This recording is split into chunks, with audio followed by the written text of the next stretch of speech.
They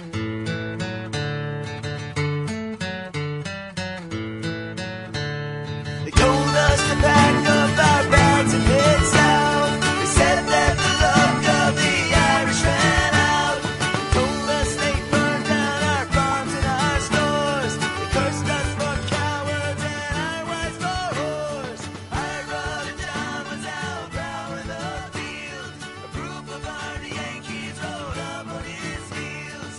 They never gave him a chance to throw steel.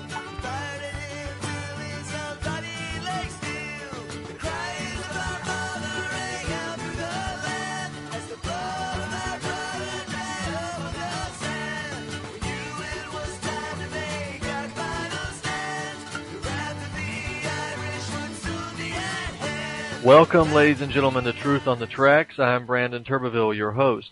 For those of you who are just joining us tonight for the first time, I'd like to remind you that you can listen to Truth on the Tracks here every Monday night and Friday night at 9 p.m. Eastern Standard Time here on ucy.tv. You can access the show's personal webpage at ucy.tv/TT for Truth on the Tracks. And once you go to that page, you'll find the chat room, you'll find the links to all of my articles as they're posted up on BrandonTurbeville.com, and you'll find the archive versions of this show. You can also follow my work at activistpost.com and theantimedia.org. And if you're interested in my work specifically, then please go to BrandonTurbeville.com, and that's the web page where I repost all of my articles, all of the archive versions of this show, all of the YouTube videos, all the relevant information there, including the books. I've got 6 books that you can purchase, and you can just go to the website, BrandonTurbeville.com, click on the Books tab, and that will bring up the bookstore. Just click on those. It's pretty easy to do. So, the last few weeks I've been discussing foreign policy and the foreign policy of Zbigniew Brzezinski and the Brzezinski Doctrine and the idea of color revolutions and so forth. But I've also talked from time to time about such things as the Wall Street sales tax and the nationalization of the Federal Reserve and the use of 0% interest credit for infrastructure and for economic rejuvenation for the United States. And inevitably, one of the criticisms that I will get is that it is coming from a very laissez-faire capitalist perspective. Generally, libertarians, anarchists, and conservatives will generally attack the idea as being an anathema to capitalism. Well, I have a guest on tonight, and we're going to discuss this idea of capitalism.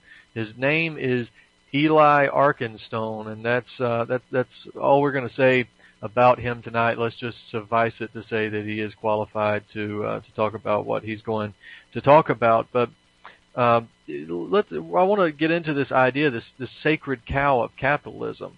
To be clear, my listeners will know that I'm not a communist, a socialist, a Marxist, anything, and nor am I an anarchist or a libertarian, and I'm not a capitalist. And I think there's this knee-jerk reaction, this unfortunately, maybe well-meaning, but unfortunately, it's a sacred cow in much of the alternative media. And you can't criticize capitalism without being labeled with all of these names. So Eli, welcome to the show. Well, thanks for having me. So we're gonna talk a little bit about capitalism tonight, and I want to turn it over to you to kind of jump this thing off and give us an idea of maybe why do you think this is such a sacred cow? Why can't people criticize capitalism, but without being labeled with a lot of different, unfortunate terms? Well, I think this kind of boils down to what David Schweikert would call the TINA theory, right? Which is it's an acronym for there is no alternative. I think historically what's happened is that anything like socialism or communism has kind of obviously gotten a bad rap through history. But the biggest question, of course, is whether or not communism has really ever been truly realized in history. And I'd venture to say that it hasn't. Lots of studies have been done on that. If you look at the history of Russia or China in particular. So I think what happens is, the system itself as capitalism, has produced so much and has, helped to develop technology in such a way, that people think, oh, look at all this wonderful progress. It's fantastic. It's wonderful. And how could you be against, productivity and the wonders of capitalism as a system? So I think that's what it is. I think that, the knee-jerk reaction is to say, look at the history, look at all the atrocity that's occurred under the system. It doesn't work. So any critique of capitalism itself is a complete and full misnomer, and you're labeled a Marxist or a communist or whatever. And they foreclose thought by kind of not allowing that dialogue to take place when clearly capitalist ideology is rife with a lot of I think quite clear problems that most people, when they see them, are not very comfortable with. So that's kind of my answer to that, I think. Yeah, I agree. And of course you have the idea of capitalist versus this idea of laissez-faire capitalism. Capitalism being, I guess the capitalism with a little c being the ability to create your own business and be an entrepreneur. But then you have the idea of laissez-faire capitalism, which is simply,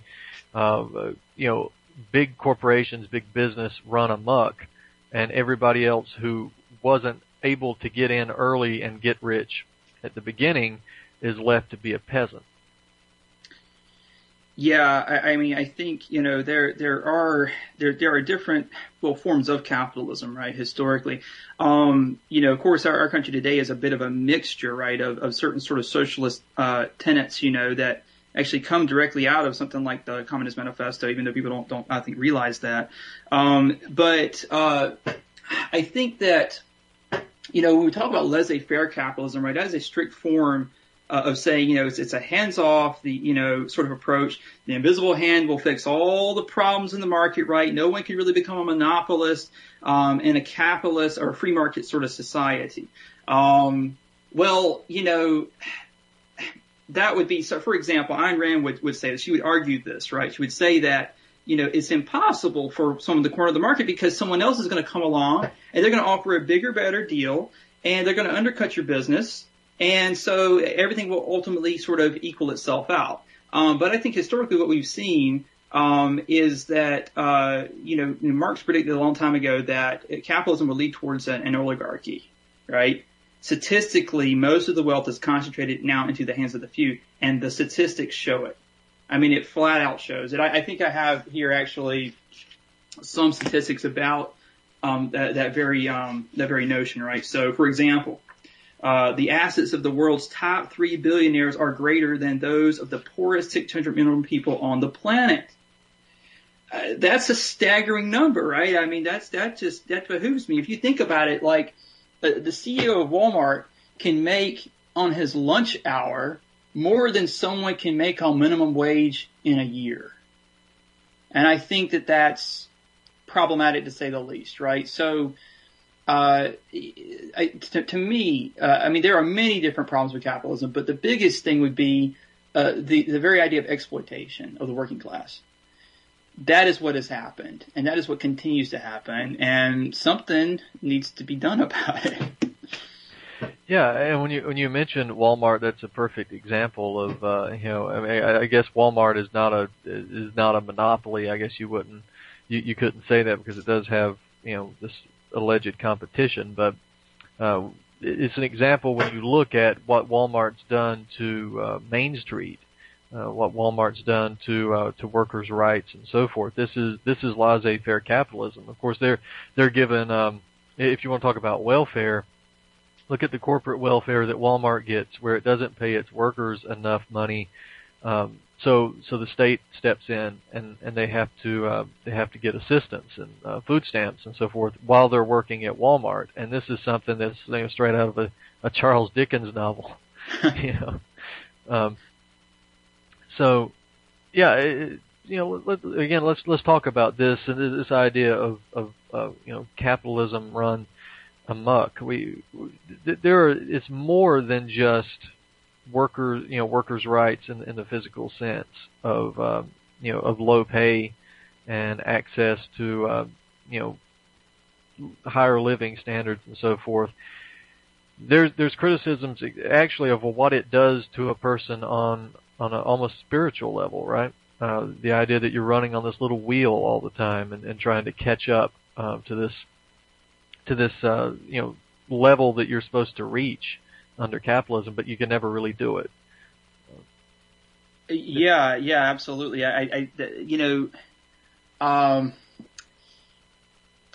There is the concept of alienation, first sort of brought about by Marx in the Economic and Philosophical Manuscripts of 1844, which is actually published later in the 1900s. So for a long time, people didn't have access to those writings, but a lot of the sort of neo-Marxist thinkers in the 20th century did pick up on that notion of what we call alienation. And essentially, there are several tenets to alienation, but if I can just sort of focus in on some, like the major heart of it, which is if you think about it, so think about any job, of course, that is extremely repetitive, boring. It does not help you to enhance any form of creativity. There are very long hours for very low pay. I mean, this is what was happening in his time frame, but also, of course, we see it plenty today. And so, at the end of the day, I suppose what happens is that it sort of capitalism creates this sort of thing where you have to work in some form or fashion, which is fine. Work is not the problem. It's work that is unfulfilling or demeaning or so tiresome that at the end of the day, the most rational thing you could do is you want to get home and get away from your job, right? Everybody's working for the weekends, right? Like, to get away from it is the most rational thing you could do. So the time to sort of pursue creativity or to sort of fulfill your say spirituality, or to even if you are trying to expand your mind or your consciousness or whatever, it kind of gets crushed in a way, right? Because you're kind of just sort of flattened by your everyday work in a sense, right? So your major processes are very repetitive and mechanical. So you go to work these long hours. I've done my part. I go home. I want to relax, whatever. But I'm so tired. I don't have the ability to even want to pursue anything else really. And the process repeats itself, for however many days of the week that one happens to work. So definitely is also another problem. Well, maybe you're one of those Americans that have not one, not two, but 3 or 4 jobs that George Bush said, isn't that great? Isn't that just the most American thing ever?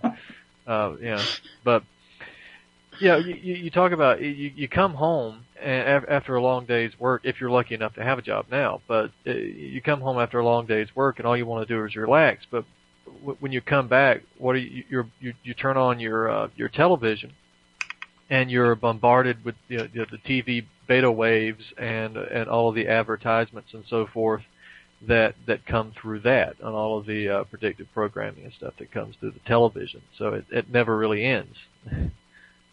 No, it doesn't. I mean, that's the thing. It's you now we are in what Guy Debord would call the society of the spectacle, right? And he defines the spectacle, and he wrote this work called The Society of the Spectacle in it was published in 1967. Strangely enough, I think it's been very prophetic to what's happening now. Even in 1992, he wrote another introduction to the book that said, "Look, there's nothing ever radical about what I had to say, but it's still right. It's very much true. It's just gotten bigger." And so the spectacle, one definition that really captures the heart of it is the idea that the spectacle is, he says, it's not a collection of images, but it's a social relationship that is mediated by images, right? So if you think about advertisements, television, that's what capital has become, sort of presents itself as a sort of a confluence of forces that present themselves through images. And we relate to one another through those images, right? So you present the ideal through those things, right? It's like you have this imperative to consume, in other words, right? Society, the world, he thinks, has become completely and fully commodified. So we live now in a world of total consumption. Everything can be consumed, right? So you imagine what this does to social relationships, right? To your own individuality. And the thing is, it's not only just, advertisements, right? I mean, the images are things in social media, right? Facebook, the way we sort of indirectly live our lives now, because of the productions of, technology in a certain kind of way, right? So we, instead of being sort of unified, as a people and trying to have fruitful dialogue about what we should be doing as a society, we appear to be very much together, but we're probably more apart from one another and divided from one another than we ever have been. And it's just an endless cycle, right? How does one get out of that? How does one get outside of that kind of thinking?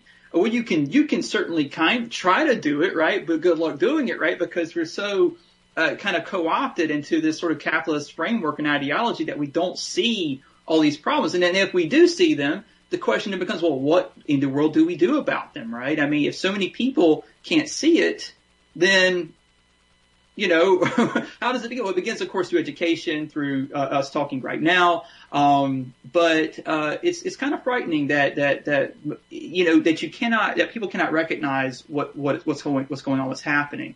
But I think at the same time, it's Marx defined, I think, ideology as like people not understanding or realizing what they're doing. So they sort of been captured by this framework. The contemporary philosopher Peter Sloterdijk says, he goes, it's kind of different. Ideology now works like this. They know very well what they are doing, but they do it anyways.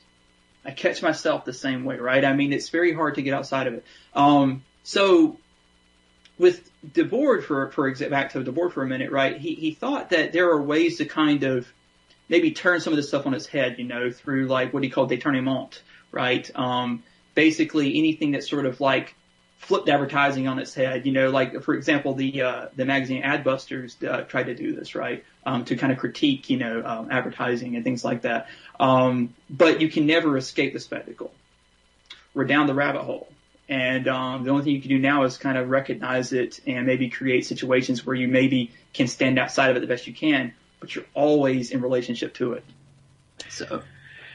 Yeah, and when you talk about the ability, once you realize that you're captured in this system and you try to get out of it, your question, again, I go back to Walmart. All right, you don't have to shop at Walmart, but look at your other options. You can not shop at Walmart, but then you're faced with, where else do I shop?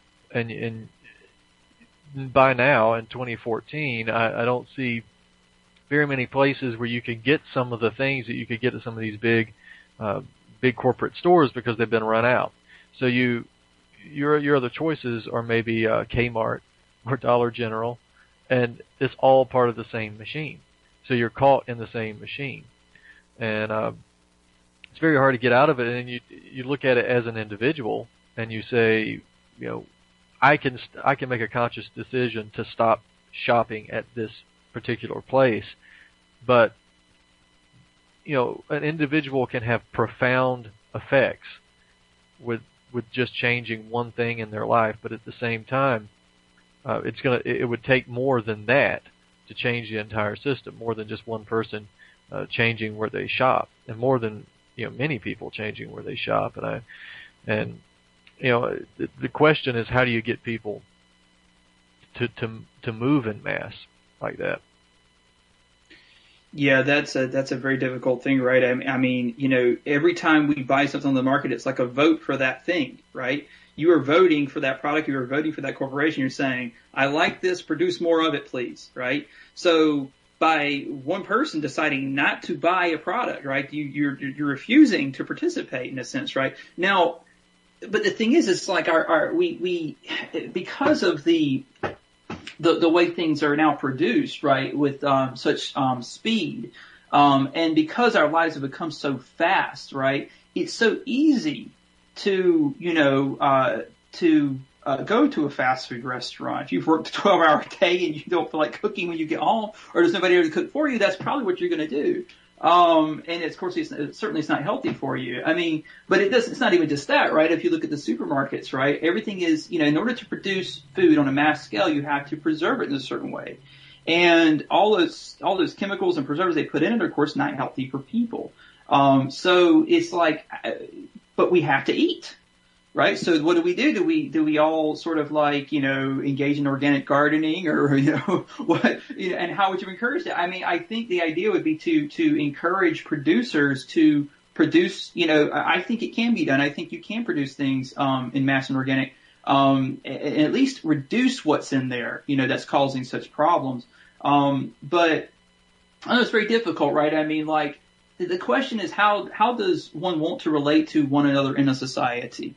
And at the end of the day, I think we're just so used to the marketplace, the way it's set up.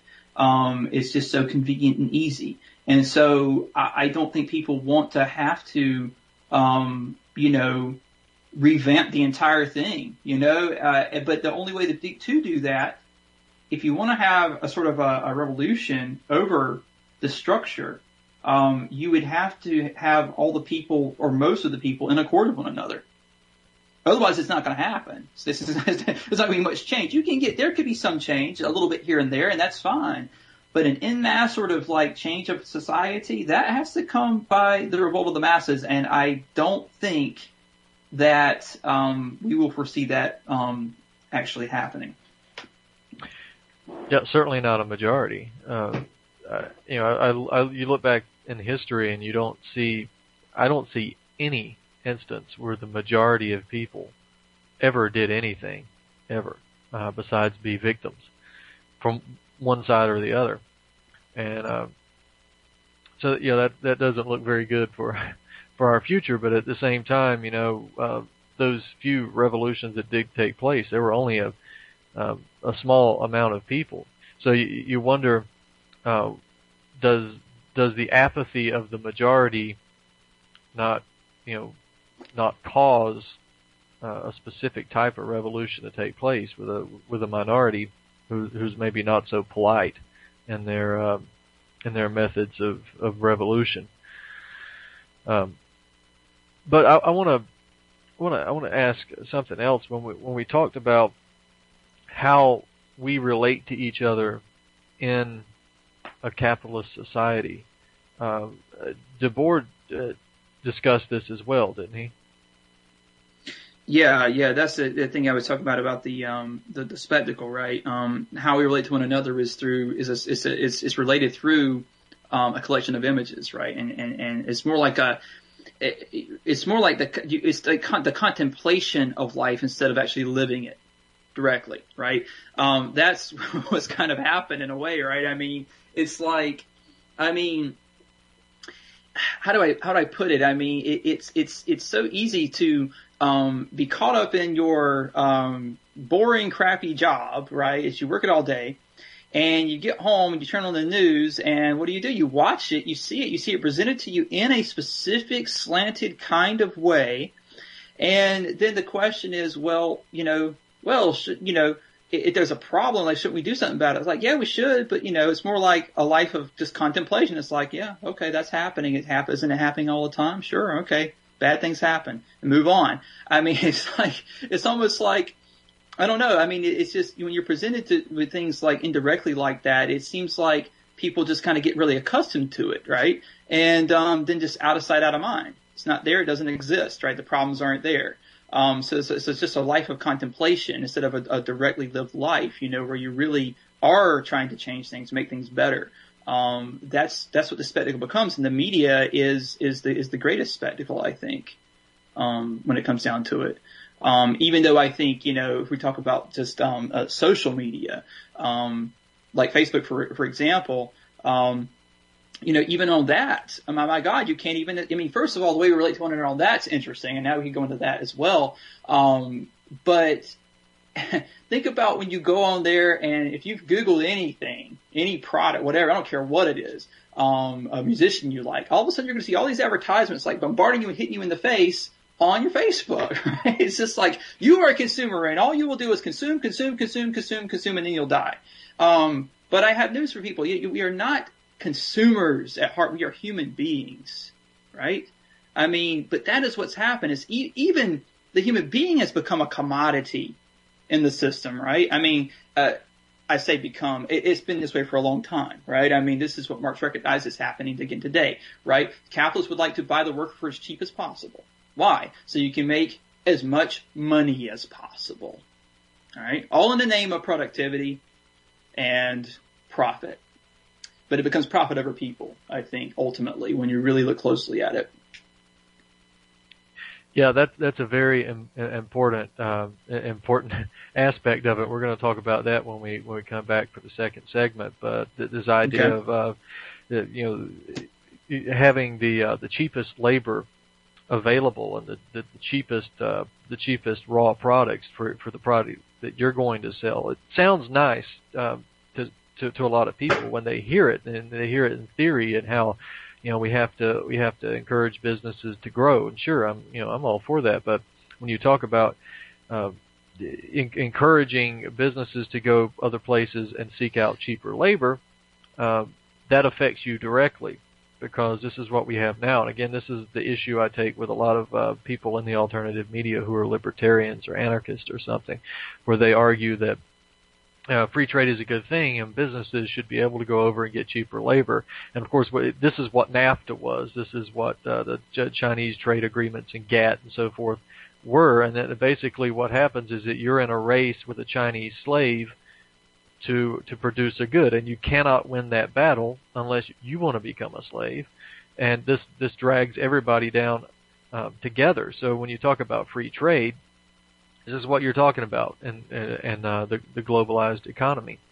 So, but that's for the next segment. Let me ask you this briefly. When we talked about you go to work, you come home every day, and you sit down and you watch your television, and you're tired from a hard day's work, and you don't really get to think about the situation you're in. You're too tired to really, but you're also too tired to explore your own consciousness. And this puts us in a very unfortunate position, because if you're unable to explore your own consciousness, and I'm not talking about with LSD, but I'm talking about real conscious exploration, then you're never going to be able to progress as a species and reach your full potential. So numerous writers have discussed this, right? And you'll know this as much as I do here, in terms of which writers have discussed the importance that or not the importance necessarily, but the negative effect that the laissez-faire capitalist, or even the capitalist society itself, has on a person's ability to truly understand themselves and reach their own potential, and not just be a human resource. Yeah, I think that, well, once again, I mean, that it becomes a very mechanical way of thinking, right, in capitalism. It's like, I have to prove myself on the market, right? I mean, that's what you are. You have to sell yourself, in other words. And to me, that turns you into something that is non-human in a sense, right? Something very mechanical. And in order for capitalism to continue and to produce, it has to always it has to flow, it has to move. Capital itself has to move. So you take, like, for example, post 9/11, when George Bush very quickly said, we need you to go out and spend your money, like really keep spending that money. Yeah, because if capital stops, the whole thing begins to start to shut down. So the spirituality aspect, right? I mean, it's like, I mean, I guess a lot of people would say that they are, in a sense, they're spiritual, they pursue it, they go to church and that kind of thing. But I don't know. I think that it depends on, well, I don't know. I think it depends on what you mean. We were talking about developing spirituality, and I suppose we could discuss like that aspect of it, and and so on. Yeah, we'll talk about that on the other side because we still got another segment to go. Of course, George Bush told us to go spend our money because if we were sitting at home and actually paying attention to what happened on television, we might realize that was controlled demolition and not planes bringing down buildings, especially World Trade Center 7. But we can talk about that some other time. Ladies and gentlemen, stay with us. My guest tonight is Eli Arkenstone, and he's going to be with us in the second half of the show. Stay with us. We'll be right back after this.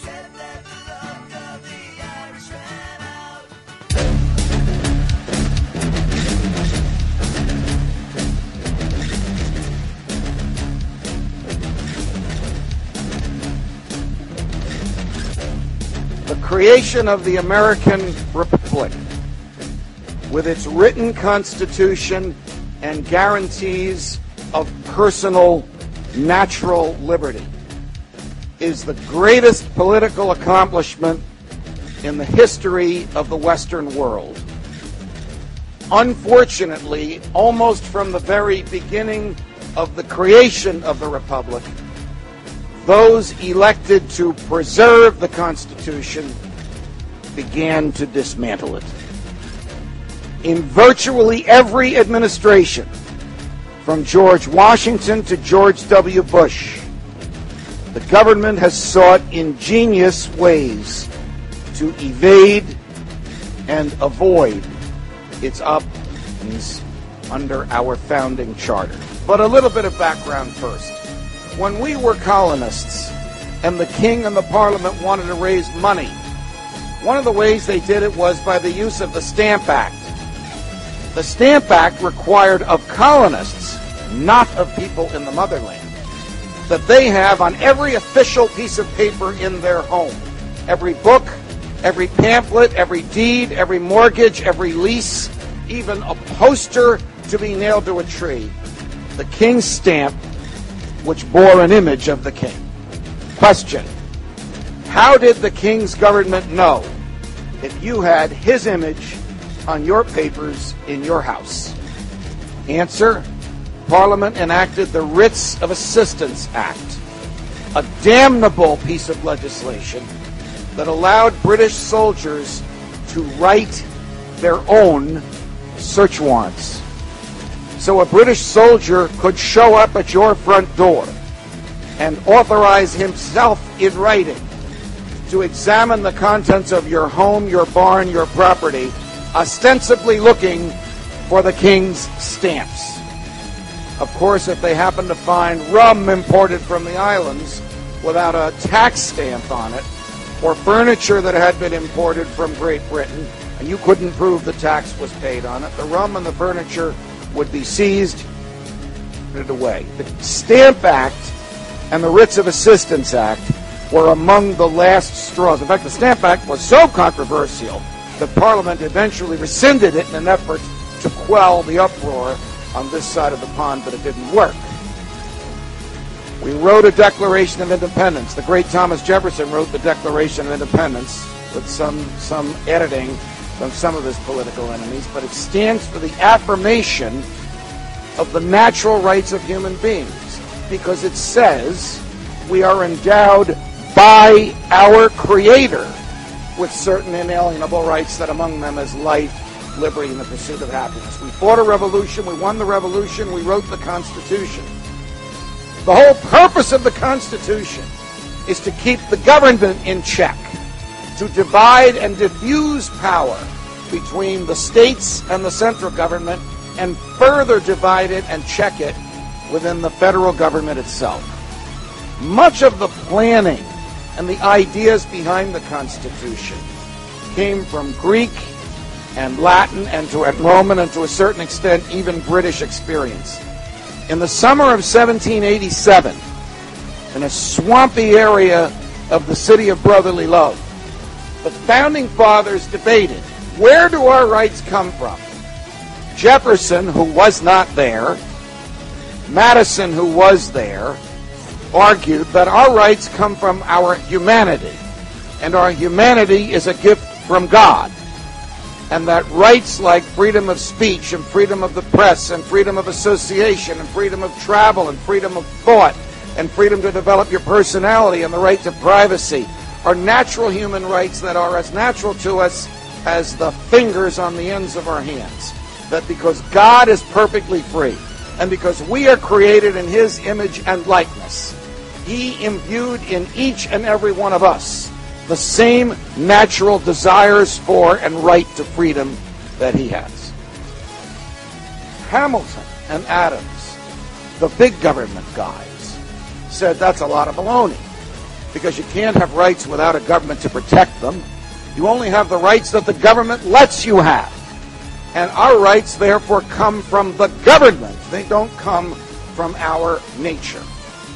It's clear from reading the document, the Constitution, that it is intended by the language in the Bill of Rights, the first 10 amendments which were added in the next 3 or 4 years, that it is Jefferson and Madison who carried the day, that the whole purpose of the document is to guarantee that our rights exist. Example, the First Amendment doesn't say the government shall give you freedom of speech.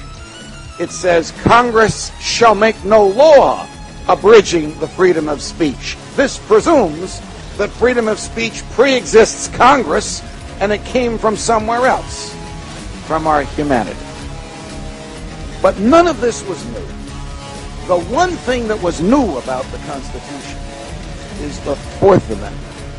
The Fourth Amendment, which Justice Brandeis said is the right to be left alone, the greatest right of all the rights in civilized society, the right most valued by human beings. Today we call it the right to privacy. Here's what it means. It means that the government can't come and break down your door in the middle of the night like in the banana republics. Unfortunately, we have allowed the government a monopoly on the use of force in our society.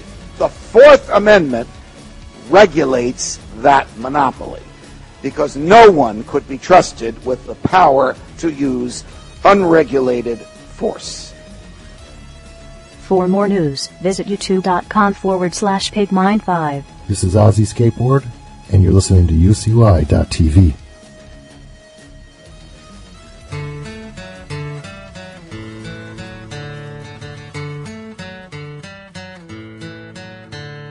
They told us to pack up our bags and head south. They said that the luck of the Irish ran out. Told us they burned down our farms. And welcome back, ladies and gentlemen, to Truth on the Tracks. I'm Brandon Turbeville, your host. I want to remind you again, if you're just joining us for the first time tonight, that you can catch Truth on the Tracks here every Monday night and Friday night at 9 p.m. Eastern Standard Time here on UCY.TV. And my guest tonight is Eli Arkenstone, and we're discussing capitalism as a system in general. And I mentioned at the beginning of the show that a lot of the things I say here, despite my not being aligned with any kind of ideology, no kind of ism for me, I also often get attacked a lot for not being not supporting capitalism. That's right, I don't. I don't support any of those isms, but there's a sacred cow of capitalism. And we were talking about the ability to explore our own consciousness before the break, and we were talking about how if someone is strapped with work, and in the situation that we're in now, with on average about 25% unemployment nationwide, we talk about being riddled with work, and a lot of people are probably sitting home right now and saying, I would be happy to be able to do that, be happy to have a job and make some money, but at the same time, we look at the jobs that we have. The jobs that we have are low wage, generally speaking. We're in the low wage economy, the service economy, and where you're working longer hours for less. And in this context, you look at, if you're working these long hours, the ability to actually explore who you are, explore your consciousness, what it means to be a human being, what it means for you to have your own potential and how you can reach that potential, and have time to explore things that aren't just working for a corporation, but whether it's art, whether, again, I'm not talking about entertainment, I'm talking about producing something worthwhile and not just simply being an office drone for someone else. And for some people that may be a great job, but for others it may be a version of hell. But the idea here is that you don't have the ability to really explore anything and to ask questions about the world where you live. You're simply just recharging for another day of going to the big corporation that you work for low wages to make them money so they can have the time to do the things that you don't have the time to do. And Eli, you could take it over if you'd like, if you have anything to add to that. Yeah, and to be clear here, of course, I don't want to sound like I'm like anti-work, right? Like we should all just not work and laze around. It certainly work is necessary to produce oneself in a society, right? I mean, we relate to one another through our material means, but at the same time, I mean, it seems to me that there could be an alternative that allowed us to still produce things, but in such a way that we are fulfilled by what we produce, right? That we are not so saturated by false needs or what capitalism really depends on, which are false needs, right? Things that we do not need, but they want to make us, believe that we do need them and to spend a lot of money on them. Thus is the society of total commodification and total consumption. I think that it's very. I mean, it's some studies have been done. It would be very possible to to have a dual economy, right? In one sense, you could make it in such a way that people could work maybe a minimum amount of hours a week, right? I'm not sure how many exactly, but certainly not a 40-hour work week, and provide for all their essential needs, right? And then if you wanted to participate in the luxury economy, then you would get a second job for that, right? But the biggest thing would be that people could provide for their basic needs. And not everybody can do that.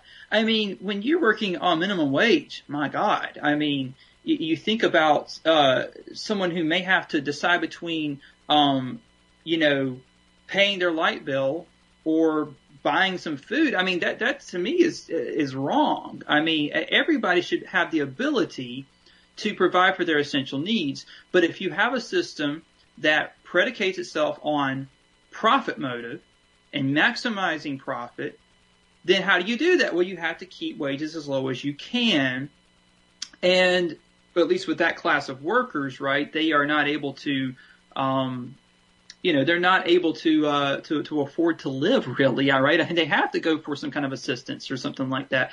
When I think it's quite clear that it would not be very difficult to raise the minimum wage and profits still could be made. I think there would still be problems, but at the very least, can people be provided, at least with, their essential needs by working for them, not 40 hours a week and still cannot do it, So it's, in a sense, it's crushing, people's sense of self. And you live a life of only wanting to escape that life instead of fully, participate in it.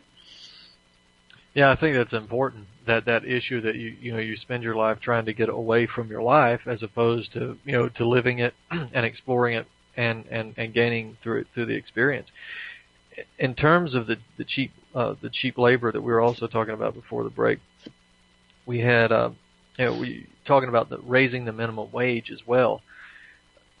It's inevitable that people that do not support raising the minimum wage will come back and say that if you do that, then that's going to cause the prices of your goods to skyrocket. Well, you look at places like Trader Joe's, for instance. There's even Costco, right? And keep in mind they're also big corporations, but they pay their workers much more than the minimum wage, and that's not great, but that is, it's better than the minimum wage, and it's not any more expensive than the corporations that don't. So that's, I guess, that's just one solution. That's sort of a, in my opinion, would be a very small solution. But the free trade aspect, when you talk about looking for cheaper labor and cheaper goods, you're talking about a race to the bottom. And I also hear a lot this idea of the high-tech economy, how how robots and technology will eventually take human jobs. But if you look at where, for instance, I think manhole covers are produced, they used to be produced here at union wages, living wages. A man who produced your manhole cover could feed his family. The wife didn't have to work. He could have 2 kids. He could have 2 cars. He could have a nice home. He produced your manhole covers. And now they say that the labor is too expensive here. If you look at how the manhole covers are produced in places like India, for instance, you have men walking around in no shoes, no masks. They're holding sweltering irons, and they're pouring molten iron into cauldrons and so forth. It's not that technology killed the jobs. The jobs just went somewhere else where the labor was cheaper, thanks to our trade agreements and our system. So I went on a rant there, Eli, if you want to take on any of those things I just said. But it's just that's what we're trying to do tonight, is kind of debunk some of these myths about that capitalism is what somehow brought that capitalism is somehow connected to the Constitution and freedom. And I think that's one of the biggest things that one of the biggest lies that people have been sold, that the United States, for instance, has to be a capitalist system because that's what the Constitution says. And I would love anybody can provide me a quote from the Constitution where the word capitalism is used. But well, I think that's predicated on the notion that that whole notion of the right to life, liberty, and the pursuit of happiness. And so that is what capitalism is. Capitalism is freedom, right? That's what Milton Friedman said, right? That's the title of that book that he wrote that was so popular. Capitalism. I'm trying to remember the title of the book right now. Capitalism and Freedom. But that's what he said. He thought that capitalism was basically, the only economic system that allowed for freedom, right? Because anything else is just a society of control. But in fact, the opposite has happened. Capitalist ideology is doing nothing but controlling consciousness, right? You're speaking about like the notion of technology, right? And the idea of like it in a sense, perhaps when they're, sort of replacing, people's work and that kind of thing. So the question then becomes, is technology problematic, or not? I mean, it's sort of depending on how you look at it in regards to labor. But what's interesting is that, technology, we have the capabilities with technology, right, of abolishing a lot of the problems that we have. I mean, yet we still have poverty, right? We can produce enough food to feed the entire world, yet we still have poverty. Let me read just briefly here from the board on this very idea. Okay, so we're talking about something like, say, automation in regards to the production and industry. In the Society of the Spectacle, in part 2, his aphorism number 45. He says, automation, which is at once the most advanced sector of modern industry and the epitome of its practice, confronts the world of the commodity with a contradiction that it must somehow resolve. The same technical infrastructure that is capable of abolishing labor must at the same time preserve labor as a commodity, and indeed as the sole generator, of commodities. If automation, or for that matter, any mechanisms, even less radical ones, that can increase productivity, are to be prevented from reducing socially necessary labor time to an unacceptably low level, new forms of employment have to be created. Okay? So, you have a system that is capable of abolishing wage slave labor, but ends up producing even more of it. Alright? And that's the contradiction that exists in capitalist sort of ideology. So it's baffling to me, right, that we could get rid of we have the capabilities of ridding these problems, yet the same ones tend to just go into this sort of never-ending eternal cycle. Yeah, of course, too, the counter side of that is that you have a system where technology can erase the actual labor, and you have to create new jobs. But the issue is, how do you want, what kind of jobs do you want them to be? Would we create jobs that were basically producing more cheap crap to be used for a week and thrown away, or could we use that labor pool for real exploration, for instance, of space? We have, it sounds kind of wacky to some people, but the idea is that, when we had Malthus saying that the world was overpopulated and that we were going to run out of food, one thing he left out was that the ability of human beings to create technological advancements that, while they may reduce the amount of labor needed for one thing, they also improve living standards on another. And when you have a concerted effort to increase living standards or raise living standards and to improve the state of humanity, then you can also have the jobs and have a higher tech economy as well. The question is, when you look at that from a capitalist economic perspective, you say a capitalist, a business owner, a bank is going to say, how can I make money off of that? And if I can't, why am I listening to this? I have no interest in creating new jobs or exploring space or improving water supplies if I can't make tons of money at it. And the question is, if that's your system, then you're never going to acquire those things simply because there are not the institutions there that will fund it.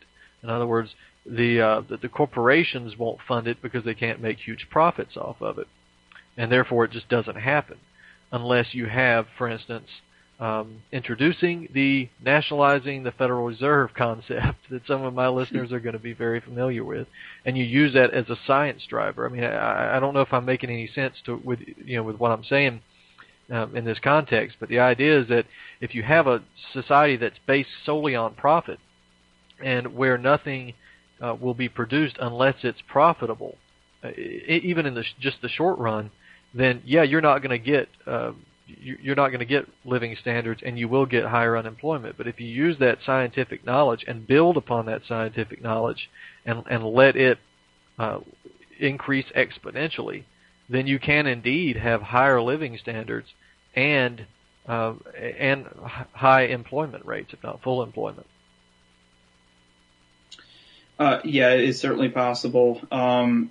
But I think it's because of that sort of that profit motive that you're talking about, right? Which is that that's what's the concern of any business or corporation is to make as much money as possible, right? And so how does one do that? Well, once again, the only way you can make as much money as possible is on the backs of other people that aren't making anywhere near that amount of money. I mean, nowhere close to that. And of course, the whole ideology is that, oh, you see, but in the structure and the system, if you just work hard enough, you can be me. But you know what? More than likely, that will never happen, right? Not everybody's going to do as ambitious as going to be the CEO of a big corporation. It's just, I mean, unless you're just absolutely ruthless. And I'm not saying you can't honestly work your way up to the top with that kind of thing, but you're going to have to do it by constantly exploiting other people to get there. And in order to maintain that kind of position, you have to rest that on exploitation. And so I guess the question then becomes, can we have is it possible to historically move to the point where we can have a society without exploitation, right? Because exploitation, of course, is also oppresses people, right? So this is a form of oppression. I'd like to think that we could, but if the ideology co-ops the consciousness of the people, then getting them en masse to realize this is very difficult, because what is even the first step? We live in a corporatocracy, and at the end of the day, the economy has become godlike, right? It rules everybody's thinking. Why? Because, well, we have to live. We've got to be able to eat. We need shelter. We need all these things. Fine and well. We do need them. But when people are so, poor that they can't afford those things or can't afford anything that's, even close to something very nice to even live in, or to provide enough food to feed their family or themselves, then that system is broken. That system is completely and fully broken. And it's because it's all predicated on, freedom. And if you're free to choose your freedom in the market, but the freedom to toil and starve is not freedom to me, right? That's just an excuse for persecution. There's something I think completely irrational about that. Yeah, absolutely, and you're right to say that system is entirely broken. And in order to get to the top, of course, there's always that healthy dose of ruthlessness that these people generally need to get up there, and that's never really told. It's not simply just working hard. That's a myth. That's like the carrot, that just keeps you working. And one day maybe you'll be able to retire, and you'll be able to live 5 years off of your pension before you die of cancer. It's an unfortunate system, but that's the way it is. The idea that, I think George Carlin said they call it the American dream because you have to be asleep to believe it. I think that's accurate, and I think that's also starting to wear off because the last generation of people who were able to some degree get out and get a good job and raise a family and enjoy a vacation or two, that generation is dying off.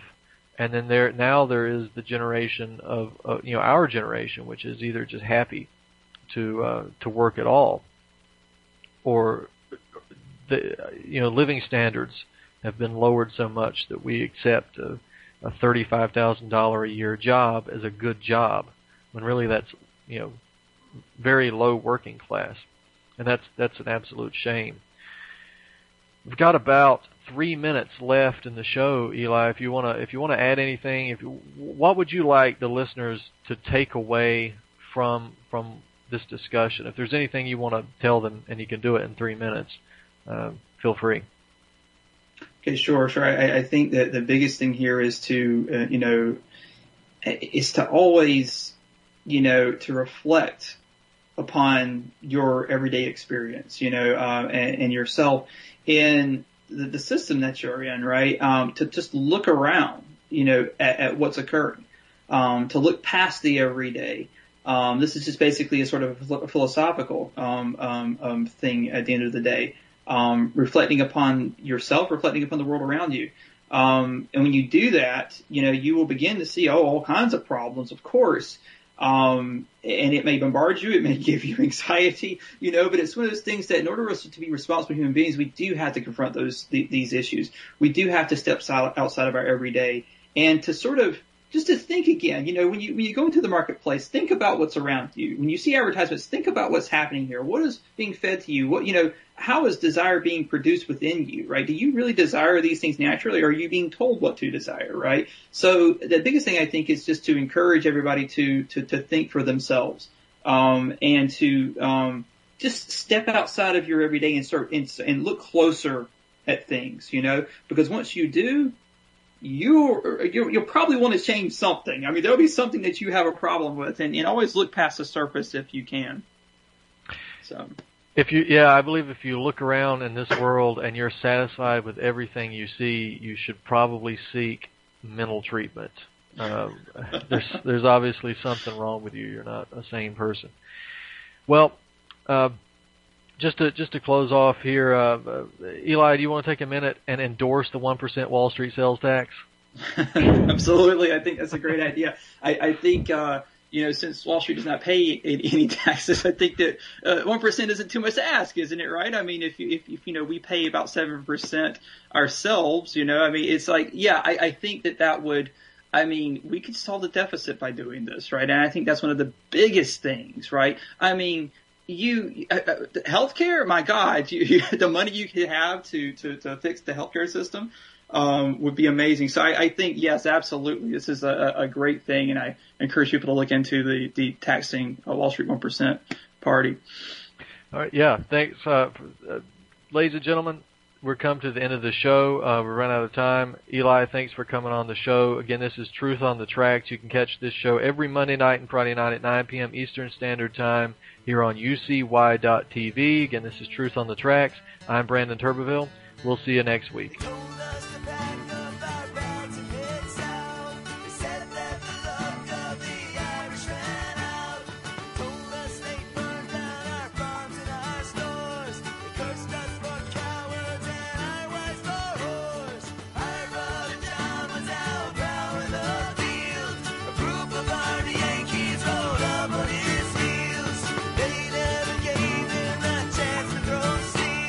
For more news, visit youtube.com/pigmine5. This is Ozzy Skateboard.